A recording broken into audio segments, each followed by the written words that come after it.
जीवन का आधार क्या है? हालांकि साइंस अभी तक पता लगा नहीं पाई है, लेकिन ध्यान के माध्यम से, समाधि के माध्यम से हम उस मल्टी डायमेंशनल वर्ल्ड की यात्रा कर सकते हैं।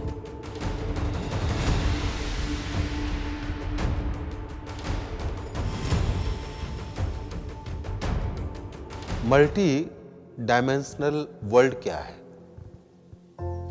एक तो वर्ल्ड आप देख रहे हैं जिसमें हम रहते हैं, मतलब इस सोलर सिस्टम्स के जितने भी ग्रह हैं इंक्लूडिंग पृथ्वी, उसको हम एक वर्ल्ड कहते हैं। लेकिन साइंस कहती है कि इस तरह से कई वर्ल्ड हैं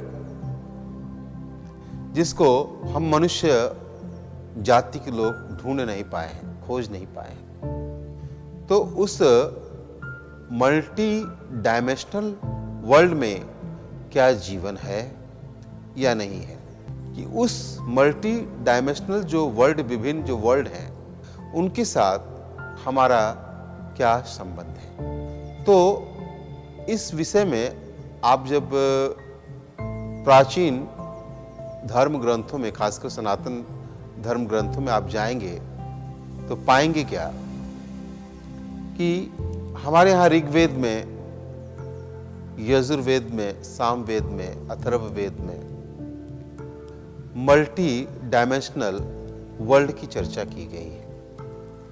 आज नहीं, हजारों वर्ष पहले कि मल्टी डायमेंशनल वर्ल्ड होते हैं। जैसे शास्त्रों में ये एक्सप्लेन किया गया है कि पाताल लोक या आत्मा जो है मरने के बाद जो मनुष्य का या जीव जंतुओं का सूक्ष्म शरीर है, वो विभिन्न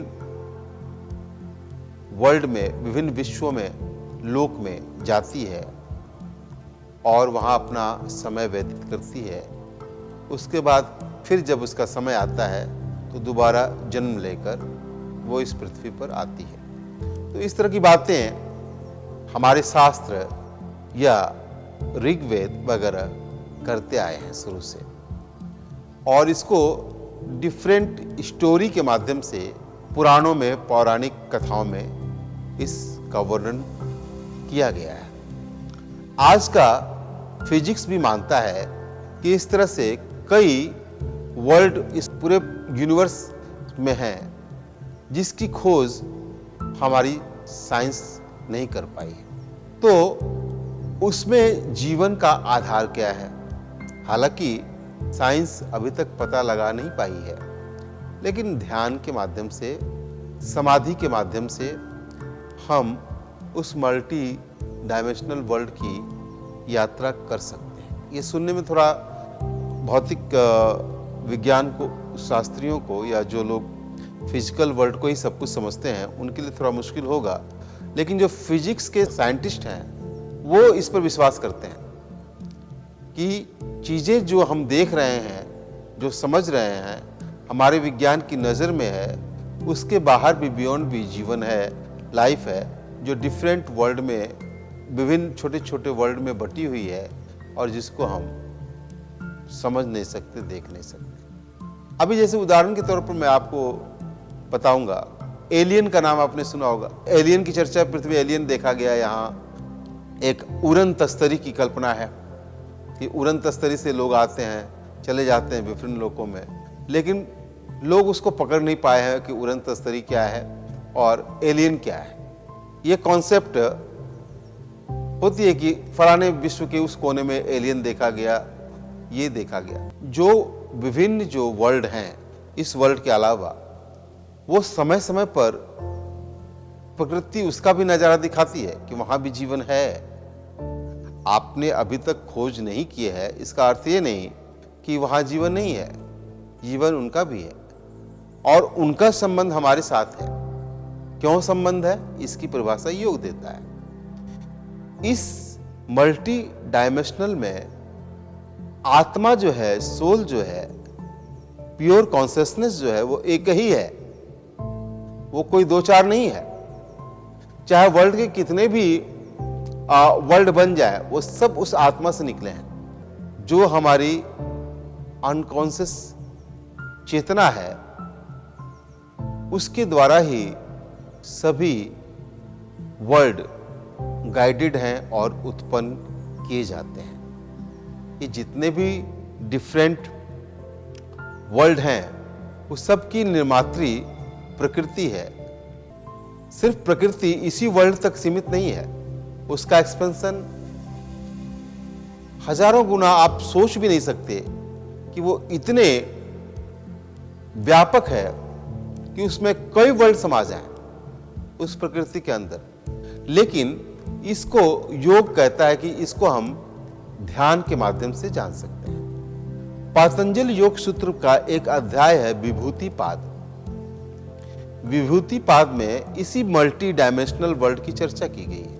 आप जब विभूतिपाद में दो तरह की चीजों की चर्चा है, कितने प्रकार के वर्ल्ड हैं, फिर योग साधना के द्वारा आपके अंदर कैसी कैसी शक्तियां, पावर उत्पन्न होती है आपके अंदर, ये सब का वर्णन विभूतिपाद में किया है पातंजलि ने। तो अगर आपको मल्टी डायमेंशनल वर्ल्ड के विषय में जानना और समझना है तो पातंजलि योग सूत्र को जरूर ध्यान से पढ़ें, और उसमें भी विशेषकर विभूतिपाद, क्योंकि पूरा विभूतिपाद ही मल्टी डायमेंशनल वर्ल्ड और उसमें कौन सी विभूतियां साधकों को प्राप्त होती है, मतलब आप योग साधना के द्वारा ऐसी पावर विकसित कर सकते हैं आंतरिक स्तर पर, जो ध्यान के माध्यम से आप इस सूक्ष्म इस शरीर को, स्थूल शरीर को छोड़कर सूक्ष्म शरीर के माध्यम द्वारा आप उस मल्टी डायमेंशनल वर्ल्ड की यात्रा कर सकते हैं। हमारे यहाँ बहुत ऐसे ऐसे प्राचीन संत हुए जो समाधि के द्वारा इस विभिन्न वर्ल्डों को जिन्होंने देखा है, जाना है, पहचाना है और देख सके हैं। आज का मटेरियल वर्ल्ड अभी वहाँ तक नहीं पहुँच पाई है, क्योंकि कुछ चीज़ें ऐसी हैं जो स्थूलता से परे हैं, और उस मल्टी डायमेंशनल वर्ल्ड में जाने के लिए हमको ध्यान का ही सहारा लेना पड़ता है, और उसी के द्वारा हम जान सकते हैं। तो हमारा आज का जो वर्तमान वर्ल्ड है वो और जितने भी मल्टी डायमेंशनल वर्ल्ड हैं उनके साथ, क्योंकि उनके भी शरीर प्रकृति ने उत्पन्न किए हैं और हमारे भी इस वर्ल्ड के भी शरीर को प्रकृति ने उत्पन्न किया है, और उस प्रकृति को उत्पन्न करने वाली वो परम आत्मा है जिसको हम गहरे ध्यान के माध्यम से अनुभव कर सकते हैं और समझ सकते हैं। तो समाधि में जाकर हम इस मल्टी डायमेंशनल वर्ल्ड को देख सकते हैं। तो इस तरह से फिजिक्स में इसको हम भले ही अभी तक पकड़ नहीं पाए हैं, लेकिन योग ने इसको बहुत गहरे अर्थ में अनुभव किया है ध्यान के माध्यम से और समाधि के माध्यम से, और इसके साथ हमारा गहरा संबंध अनादिकाल से है। इसलिए ये जो मल्टी डायमेंशनल वर्ल्ड है और ये वर्ल्ड है, उसमें आंतरिक संबंध बना हुआ है। धन्यवाद।